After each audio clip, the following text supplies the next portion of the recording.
Good afternoon students. हम लोग ने पिछले लेक्चर में क्या कर रहे थे, लीनियर अलजेब्रा के सिस्टम ऑफ लीनियर इक्वेशन के क्वेश्चंस कर रहे थे। ठीक है, ये आई थिंक पेपर में पूछे गए क्वेश्चन है जो आप लोग को बता रहे हैं। तो पिछले लेक्चर में आई थिंक 3 क्वेश्चन हम लोगों ने अटेम्प्ट कर लिए थे। तो हम लोग नेक्स्ट क्वेश्चन चलते हैं आज। ठीक है, तो नेक्स्ट क्वेश्चन हमारा दिख रहा है आपको। नेक्स्ट क्वेश्चन क्या कह रहा है, ये कह रहा है if A is a product of elementary matrices then.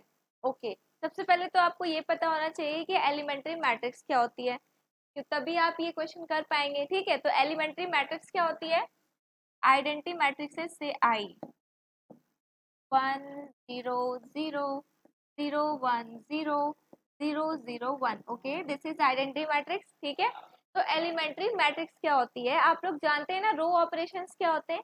हमें पता है 3 रो ऑपरेशंस होते हैं जिनको हम अप्लाई करते हैं मैट्रिक्स में फॉर सॉल्विंग मैट्रिक्स। ओके, तो अब ये जो एलिमेंट्री मैट्रिक्स है वो ये होती है कि हम अगर आइडेंटिटी मैट्रिक्स में वन सिंगल ऑपरेशन अप्लाई कर दें, कौन सा operation, row operation, row operation, तो वो हमारी जो मैट्रिक्स होगी जो निकल के आएगी वो हमारी कैसी होगी, एलिमेंट्री मैट्रिक्स। ठीक, जैसे एग्जांपल, तो ये हमारी आइडेंटिटी मैट्रिक्स है, तो हमने यहाँ पर एक रो ऑपरेशन यहाँ पर अप्लाई कर दिया। मान लीजिए फर्स्ट क्या था कि हम किसी भी रो को आपस में इंटरचेंज कर सकते हैं। ठीक है, तो मान लीजिए हमने फर्स्ट और सेकेंड रो को आपस में इंटरचेंज कर दिया, तो ये फाइनली जो हमारी बन जाएगी, ये क्या बनेगी, 0 1 0 1 0 0 0 0 1। ठीक है, ये हमने क्या किया, हमने आइडेंटिटी मैट्रिक्स में रो ऑपरेशन लगाया, और उस रो ऑपरेशन में क्या किया, हमने पहला लगाया कि हमने फर्स्ट 2 रो को इंटरचेंज कर दिया। ठीक, तो ये जो फाइनली जो मैट्रिक्स निकल के आई,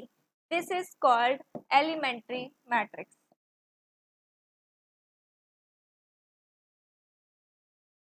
ओके, एलिमेंट्री मैट्रिक्स। ठीक, इसको हम बोलते हैं एलिमेंट्री मैट्रिक्स। मतलब समझ आया आपको, क्या किया, आइडेंटिटी मैट्रिक्स है, हमने उसमें वन सिंगल रो ऑपरेशन लगाया, तो वो हमारी मैट्रिक्स जो आती है वो हमारी होती है एलिमेंट्री मैट्रिक्स। ठीक, तो अब क्वेश्चन पे चलते हैं।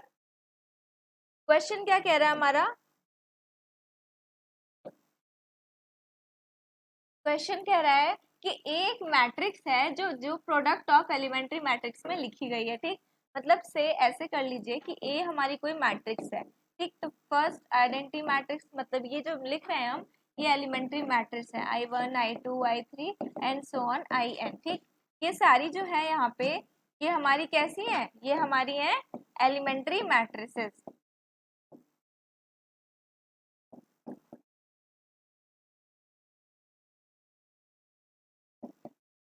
ठीक, तो इसमें क्या कह रहा है, ये कह रहा है कि A is a product of elementary matrix. ठीक, हमने लिख दिया कि ये जो हमारी ए मैट्रिक्स है ये प्रोडक्ट ऑफ एलिमेंट्री मैट्रिक्स है। ठीक, तो अब आपको यहाँ से दिख रहा होगा कि आप जानते हो कि हमारी आइडेंटिटी मैट्रिक्स क्या होती है, 1 0 0 0 1 0 0 0 1। ठीक, ये हमारी 3x3 ऑर्डर की होती है आइडेंटिटी मैट्रिक्स। ठीक, और हमने अभी आपको बताया एलिमेंट्री मैट्रिक्स क्या होती है, कि हम इस आइडेंटिटी मैट्रिक्स में one single row elementary operation apply कर देते हैं तो हमारी क्या हो जाती है, एलिमेंट्री मैट्रिक्स। ठीक, और ए जो हमारी गिवन है वो है प्रोडक्ट ऑफ एलिमेंट्री मैट्रिक्स। तो आप खुद ही देखिए कि अगर हमने यहाँ पे कोई भी ऑपरेशन लगाया, मान लीजिए कोई भी लगाया, इनको इंटरचेंज कर दिया, या इसमें 2 का मल्टीप्लाई करके इसमें ऐड या सब्सट्रैक्ट या कुछ भी किया, तो कभी भी ये 0 नहीं होगी, मतलब इसकी एक भी रो 0 तो नहीं आएंगे। आप कोई भी ऑपरेशन इस पे अप्लाई कर लीजिए, क्योंकि 1 यहाँ पे ऐसी पोजीशन पे है कि हम उसको अगर मल्टीप्लाई करके सब्सट्रैक्ट भी कर देंगे तो भी यहाँ से कोई भी 1 कैंसिल नहीं होगा। मतलब आपको खुद भी पता है कि आइडेंटिटी मैट्रिक्स हमेशा इन्वर्टेबल होती है, क्योंकि उसका डिटरमिनेंट भी क्या होता है, नॉट इक्वल टू 0। तो अब आपको यहाँ से ये समझ में आया होगा कि जो हमारी ए मैट्रिक्स है पक्का है कि वो इन्वर्टेबल है, मतलब पक्का है कि डिटर्मिनेंट ए क्या होगा, नॉट इक्वल टू 0 होगा, क्योंकि वो क्या लिखा है, उसको हम प्रोडक्ट ऑफ एलिमेंट्री मैट्रिसेस में लिखा है। ठीक है, तो इससे हमें ये पता चला कि ए का जो डिटर्मिनेंट है पक्का नॉट इक्वल टू 0 होगा। और हमने आपको ये पिछले लेक्चर में बताया था कि अगर ए मैट्रिक्स है और उसका डिटर्मिनेंट इक्वल टू 0 है, तो फॉर एक्स इक्वल टू 0 हम अपने ऑप्शन में चलते हैं। ठीक, तो क्या कह रहा है, A system A equal to 0 has never non trivial solution. तब आपको ये पता है, हमने बताया था कि अगर ए हमारी कोई मैट्रिक्स है जिसका डिटर्मिनेंट नॉट इक्वल टू 0 है, और अगर हम उस ए मैट्रिक्स का होमोजीनियस सिस्टम बनाते हैं, homogeneous system means Ax equal to 0, this is called homogeneous system. Okay, homo system. ठीक, तो ए जो मैट्रिक्स थी, हमने अगर उसका होमोजेनियस सिस्टम बनाया, तो ये ऑप्शन ए कह रहा है has never non trivial solution. Non trivial का मतलब क्या होता है? Non zero. मतलब ये क्या? मोर देन वन सोल्यूशन, मतलब एक भी जीरो सोल्यूशन नहीं होगा. लेकिन आपको एक चीज हम बता दें, हमने आपको पिछले लेक्चर में भी बताया था कि अगर determinant A not equal to 0 है और उस ए मैट्रिक्स का हम होमोजेनियस सिस्टम बनाते हैं, तो हमेशा ऑलवेज ट्रू होता है कि Ax इक्वल टू 0 का हमेशा ट्रिवियल सोल्यूशन होता है. क्यों? क्योंकि determinant A not equal to 0 है, मतलब एक भी रो 0 नहीं हुई होगी, तभी तो उसका ट्रिवियल सोल्यूशन होगा. ट्रिवियल मतलब जीरो सोल्यूशन, और वो ही यूनिक सोल्यूशन होता है. ठीक, तो इसका मतलब क्या हो गया? फर्स्ट तो ट्रू हो गया, क्योंकि क्या कह रहा है? नेवर. नेवर, ये नेवर याद रखिए, क्वेश्चन को अच्छे से पढ़िए तभी आप कर पाएंगे. मान लीजिए आपने नेवर नहीं देखा तो फिर आप इसको फॉल्स कर देंगे, but this statement is true. Okay, समझ आया सबको? तो option number first is true, क्योंकि Ax इक्वल टू 0 है और A इन्वर्टेबल है, तो पक्का है Ax इक्वल टू 0 का ट्रिवियल सोल्यूशन होगा, मतलब नॉन ट्रिवियल कभी नहीं होगा. ये ऑप्शन ये कह रहा है. ओके, चलिए सेकेंड ऑप्शन में चलते हैं. सेकेंड क्या कह रहा है? Ax equal to Y. Okay, या नॉन होमोजीनियस सिस्टम ले लिया है, has never no solution for every Y. ठीक, तो हमने एक थ्योरम भी पढ़ी है. एक्चुअली आप लोग जब भी ये सिस्टम ऑफ लीनियर इक्वेशन या मैट्रिसेस थ्योरी आप पढ़ रहे हैं, तो सबसे पहले आपको एक बुक प्रेफर करनी चाहिए. अच्छी अच्छी किताबें पढ़िए, क्योंकि उसमें और बहुत अच्छी थ्योरी लिखी होती है, जिससे आपको काफी सारे क्वेश्चन तो थ्योरी से ही हो जाते हैं. मतलब आपको सिर्फ थिंक करना है, वो थ्योरी एक बार रिमाइंड करनी है, then your answer will be there. Okay, तो जैसे आप क्वेश्चन आई थिंक सर ने बताया होगा कि आप कौन सी बुक प्रेफर कर सकते हैं. सबसे पहले आप फ्रीडबर्ग ले सकते हैं, हॉफमैन ले सकते हैं, ये सारी बुक की थ्योरी पढ़िए, देन उसके बाद ये आप ऐसे क्वेश्चन अटेम्प्ट करिए. ठीक है, पक्का आपका आंसर आएगा. तो अब देखिए, फर्स्ट ऑप्शन तो ट्रू हो गया. हम सेकेंड ऑप्शन की बात कर रहे थे कि Ax equal to Y has never no solution for every Y. No solution का मतलब उसका कोई भी सोल्यूशन नहीं होगा. तो सिंस यहाँ पर क्या दिया है? Determinant A not equal to 0 है, ये हमने अपनी थ्योरी से निकाला. देखिए, अगर हमने थ्योरी नहीं पढ़ी होती तो हम ये क्वेश्चन अटेम्प्ट ही नहीं कर पाते. इसीलिए बुक पढ़ना बहुत जरूरी है. ठीक है, तो अब हमने क्या किया, हमने ले लिया, मान लीजिए ठीक है, इसमें अगर बोल रहा है कि Ax equal to Y has never no solution. ठीक, मतलब ये कह रहा है कि जो हम दूसरा सिस्टम लेते हैं, अभी हम होमोजीनियस की बात कर रहे थे, अब हम नॉन होमोजीनियस की बात करेंगे. ठीक, तो अब की बार इन्होंने Ax इक्वल टू वाई लिया है. ठीक है, Ax equal to Y. Okay, मतलब नॉन होमोजीनियस. ठीक, ये नॉन होमोजेनियस सिस्टम होता है. ठीक, तो अब क्या कह रहा है कि इसका कभी भी नो सोल्यूशन नहीं होगा. ऑब्वियसली अभी मैंने आपको बताया कि अगर determinant A not equal to 0 है, मतलब पक्का है कि क्या होगा, कुछ ना कुछ तो सोल्यूशन निकलेगा. क्यों? क्योंकि अगर 0 हो जाता तो ठीक है, मतलब 0 हो जाता तो भी हम कह सकते थे, लेकिन उसकी अलग थ्योरी होती है. ठीक, तो ये है कि अगर डिटर्मिनेंट नॉट इक्वल टू 0 है और Ax इक्वल टू वाई है, मतलब ठीक है, मान लीजिए इसका डिटर्मिनेंट मतलब एक भी 0 रो हमें नहीं मिल रही है, तो यहाँ पे भी ठीक है, तो मतलब इस इक्वेशन को सेटिस्फाई कर जाएगा. राइट, तो इसका मतलब क्या हो गया? इसका कभी भी नो सोल्यूशन तो नहीं आएगा. ठीक है, नो सोल्यूशन नहीं आएगा, या तो यूनिक आएगा या तो मोर देन वन आएगा. ठीक, यानी इनफाइनाइट सोल्यूशन. तो पक्का है कि Ax इक्वल टू वाई का कभी भी नो सोल्यूशन नहीं होगा, क्योंकि A क्या है? इन्वर्टेबल है. ठीक, A इन्वर्टेबल नहीं होती तो फिर हमको थोड़ा सोचना पड़ता. ठीक है, फिर उसके बाद हाँ, ए इन्वर्टेबल नहीं होती तो हम ये नहीं कह सकते थे कि नहीं होगा. ठीक है, उसका भी दो हो सकते, उसके तीन सोल्यूशन हो सकते थे. ठीक, फिर इसके बाद Ax equal to Y has always unique solution for every Y. मतलब फिर से नॉन होमोजीनियस लेना है, ये कह रहा है ऑलवेज यूनिक सोल्यूशन. ऑब्वियसली अगर determinant A not equal to 0 है तो पक्का है कि होमोजीनियस हो. लेकिन होमोजीनियस में क्या था? होमोजीनियस में ट्रिवियल सोल्यूशन था, मतलब 0 0 सोल्यूशन था. लेकिन नॉन होमोजीनियस में क्या होगा? यूनिक सोल्यूशन होगा. मतलब कि यूनिक में 0 0 नहीं, 0 0 का मतलब ये नहीं है कि यूनिक का मतलब 0 0 है, यूनिक का मतलब एक सोल्यूशन. ठीक है, एक सोल्यूशन होगा. मतलब ए अगर इन्वर्टेबल है तो Ax वाई का AXY का सोल्यूशन फॉर एवरी Y होगा, लेकिन ये कंडीशन होनी चाहिए क्योंकि A is a product of elementary matrix, मतलब option number third is also true.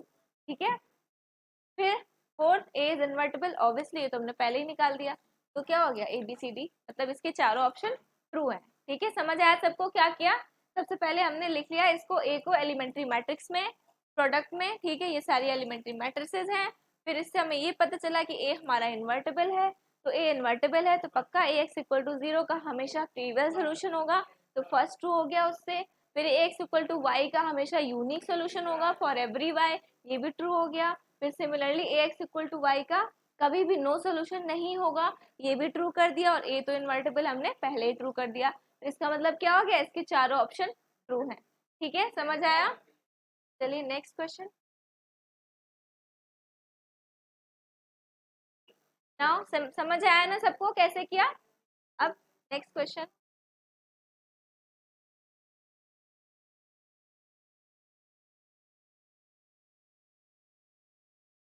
P is order of, इसमें भी देखिए क्या कह रहा है कि P कोई मैट्रिक्स है जिसका ऑर्डर 1x2 है, Q कोई मैट्रिक्स है जिसका ऑर्डर ये है, एंड R, मतलब तीन मैट्रिक्स गिवन है हमको। P इज इक्वल्स टू मान लीजिए A I J समथिंग है, और ये हमारी है 1x2 ऑर्डर की। सिमिलरली Q हमें गिवन है सम Bij types order of 2x3, and R is given by some Cij type 3x4। Okay, फिर हमसे क्या कह रहा है, ये पूछ रहा है कि how many minimum number of multiplication required, मतलब तीन मैट्रिसेस हैं, मिनिमम नंबर ऑफ मतलब कितनी बार मल्टीप्लाई करें पी क्यू आर मिले हमें, पी क्यू आर। सबसे पहले हम पी क्यू आर का ऑर्डर देख लेते हैं। तो पी हमारी किस ऑर्डर की है, 1x2 की।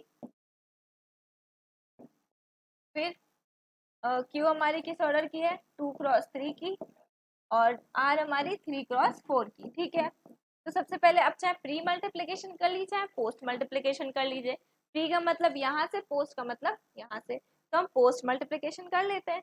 तो यहाँ पे अगर हम करेंगे तो ये हमारी जो मैट्रिक्स बनेगी ये 2x4 की बनेगी। ठीक, यानी इन दोनों का मल्टीप्लाई करने पे ये 2x4 की मैट्रिक्स बन गई, तो हम यहाँ पे डायरेक्टली लिख देते हैं 2x4। ठीक, अब इन दोनों का जब मल्टीप्लाई करेंगे तो ये 1x4 की बनेगी। ठीक, मतलब जो पी क्यू आर बन गया ये 1x4 की बनेगी मैट्रिक्स। अब हमें ये पूछ रहा है, हमसे ये नहीं पूछा है किस ऑर्डर की बनेगी, ठीक है, हमसे ये पूछ रहा है कि कितनी, how many minimum number of multiplication required, मतलब पी क्यू आर हमें लाने के लिए कितनी बार कम से कम मल्टीप्लाई करना पड़ेगा। ठीक, तो सबसे पहले अगर हमने क्यू और आर का मल्टीप्लाई किया, ठीक, तो आप देख रहे हैं कि क्यू में हमारी 2 रोज 3 कॉलम और आर में हमारे 3 रोज 4 कॉलम है। ठीक, तो मल्टीप्लाई हम कैसे करते हैं, जैसे ये मैट्रिक्स है 1 0 0 1, और ये कोई मैट्रिक्स है 1 0 0 2। ठीक, तो पहले हम फर्स्ट रो का फर्स्ट कॉलम से एक बार, फिर फर्स्ट रो का सेकंड कॉलम से फिर एक बार, फिर सेकंड रो का फर्स्ट कॉलम से फिर एक बार, फिर सेकंड रो का सेकंड कॉलम से फिर एक बार, मतलब हमें 2x2 मैट्रिक्स की मल्टीप्लिकेशन करने के लिए 4 बार मल्टीप्लाई करना पड़ता है।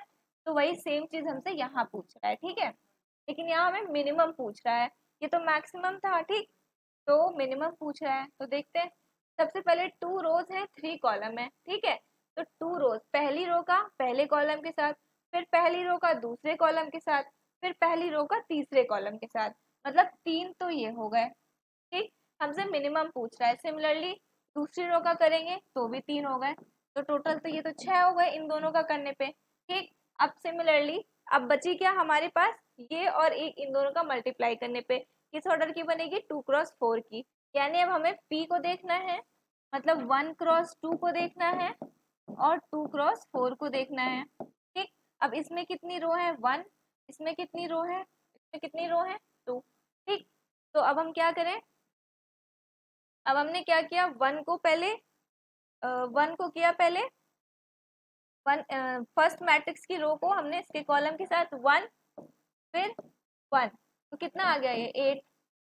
ठीक, मतलब 2 आ गया, तो टोटल नंबर क्या हो गया 6, ये 2 आ गया। This is 2। ओके, तो हमने देख लिया क्योंकि हमारी 1 क्रॉस 4 की बनेगी।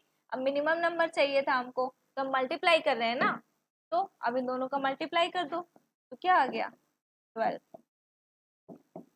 मतलब minimum number of multiplication will be 12। समझ आया क्या किया?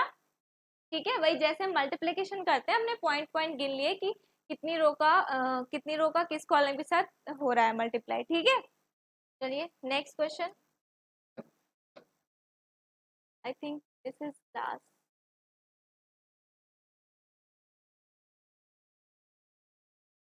नेक्स्ट क्वेश्चन क्या कह रहा है, if B is invertible. Okay, सबसे पहले जो जो हमें मिलता जाए हमें वो नोट डाउन करना चाहिए। ठीक, बी इनवर्टिबल मतलब डिटर्मिनेंट नॉट इक्वल टू 0। ठीक, such that B is equals to b1 b2 and bk। Okay, मतलब बी जो मैट्रिक्स है वो प्रोडक्ट है मैट्रिक्सेस का, b1 b2 bk, जैसे हमने फर्स्ट क्वेश्चन बताया था कि अभी। लेकिन हमसे ये नहीं बोला है कि ये जो मैट्रिक्स है ये हमारी एलिमेंट्री मैट्रिक्स, मतलब कोई भी जनरल मैट्रिक्स है और उनका प्रोडक्ट करने पर हमें बी मिल रहा है और बी हमारा इन्वर्टेबल है। ठीक, फिर all B I are N cross N matrices, मतलब जितनी भी ये मैट्रिक्स हैं ये सारी एन क्रॉस एन ऑर्डर की है, मतलब स्क्वायर मैट्रिसेस है। ठीक है, जितनी भी हैं, तो बी भी हमारी एन क्रॉस एन की हो गई। ठीक, ये समझ आया? ठीक है, फिर क्या कह रहा है देन। ओके, अब हम आते हैं अपने ऑप्शन की तरफ। तो फर्स्ट ऑप्शन क्या कह रहा है, at least one B I is non singular, मतलब ये कह रहा है इन सारे बी आई में सिर्फ एक नॉन सिंगुलर होगा। मतलब अगर डिटर्मिनेंट b1 मान लिया नॉट इक्वल टू 0 है, तो b2 equal to b3 determinant and so on, bk minus 1 is equals to 0 कह रहा है। मतलब एक है b1 मान लीजिए नॉट इक्वल टू 0 है, बट सारे का, और आप जानते हैं फर्स्ट ऑप्शन के अकॉर्डिंग ये है कि इन सभी में से कोई एक, मतलब बी आई जो है वो नॉट इक्वल टू 0 है। मतलब क्या है, उसका डिटर्मिनेंट नॉट इक्वल टू 0 है। और आपने डिटर्मिनेंट वाला फॉर्मूला मल्टीप्लिकेशन वाला पढ़ा होगा कि determinant of B equal to, हम यहाँ पे डिटर्मिनेंट लगा दें b1 b2 b3 and so on bk। ठीक, हमने यहाँ पे डिटर्मिनेंट लगा दिया दोनों साइड। अब हम जानते हैं डिटर्मिनेंट ऑफ ए बी को हम डिटर्मिनेंट ए डिटर्मिनेंट बी लिख सकते हैं। ठीक, तो हम इसको भी अलग अलग लिख सकते हैं, तो हम इसमें अलग अलग डिटर्मिनेंट लगा देंगे, ऐसे लगा दिया। तो आप ये देखिए, अगर इनमें से कोई, ये सारे प्रोडक्ट में लिखे हैं, ठीक है, प्रोडक्ट में लिखे हैं। अब आप खुद ही बताइए कि अगर इनमें से किसी भी b1 b2 b3 में से किसी भी bi का डिटर्मिनेंट अगर 0 हो जाता है, तो पक्का है कि डिटर्मिनेंट बी भी तो 0 होगा। लेकिन हमें गिवन क्या है कि बी इन्वर्टेबल है, मतलब डिटर्मिनेंट बी पक्का है नॉट इक्वल टू 0 होना चाहिए। तो इससे हमें ये प्रूफ हो गया कि जितनी भी बी आईज हैं तो वो सारी नॉन सिंगुलर या इन्वर्टेबल होनी ही चाहिए। तो आप खुद ही देखिए, all B eyes is invertible and determinant of all B eyes is non zero.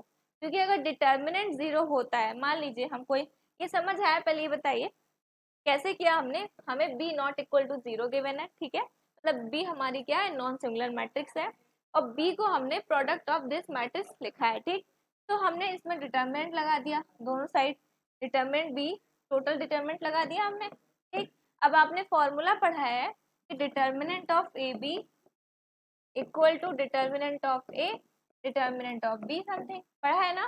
ठीक, तो हमने इसको अलग अलग लिख सकते हैं, तो इसको अलग अलग लिख दिया हमने। तो अब आप देखिए कि अगर फर्स्ट ऑप्शन के अकॉर्डिंग कि अगर एक भी बी आई, मतलब एक भी बी आई अगर 0 है, तो पक्का है कि डिटर्मिनेंट बी भी 0 हो गया। लेकिन हमें क्वेश्चन में गिवन है कि बी हमारा नॉन सिंगुलर है, तो इसका मतलब तो हमें ये प्रूफ हो गया कि पक्का है जितनी बी आईज हैं वो सारी क्या होंगी, इन्वर्टेबल होंगी। ठीक है, तो इससे हमारा सी ऑप्शन ट्रू हो गया। और डिटर्मिनेंट भी जो होगा सारी मैट्रिसेस का वो पक्का नॉन जीरो होगा। ठीक है, तो ए और D will be right answer. अब आप देखिए, अगर किसी भी मैट्रिक्स का डिटर्मिनेंट 0 है तो पक्का है कि वो क्या हो गया, सिंगुलर मैट्रिक्स। ठीक है, समझ आया सबको कैसे किया? तो इस क्वेश्चन का option number A C and D. ठीक है, तो I think this is last question. Okay, ठीक, तो जितने भी क्वेश्चन मैंने आज कराए हैं वो हैं थोड़े से इम्पोर्टेंट क्वेश्चन है, क्योंकि इसमें थोड़ा थ्योरी बेस्ड है, तो आपको ये सारी थ्योरी बुक में मिलेगी। ठीक है, और ये सारी देखिए आप देख सकते हैं कि सारे थ्योरी बेस्ड क्वेश्चन थे, तो ये जब तक आप बुक नहीं पढ़ेंगे तब तक ये नहीं आएगा। ठीक, तो बुक पढ़िए और क्वेश्चन प्रैक्टिस करिए, जो भी नहीं आए तो आप कमेंट में मतलब कमेंट करिए। ठीक है, हम लोग मिलते हैं नेक्स्ट क्लास में। Thank you.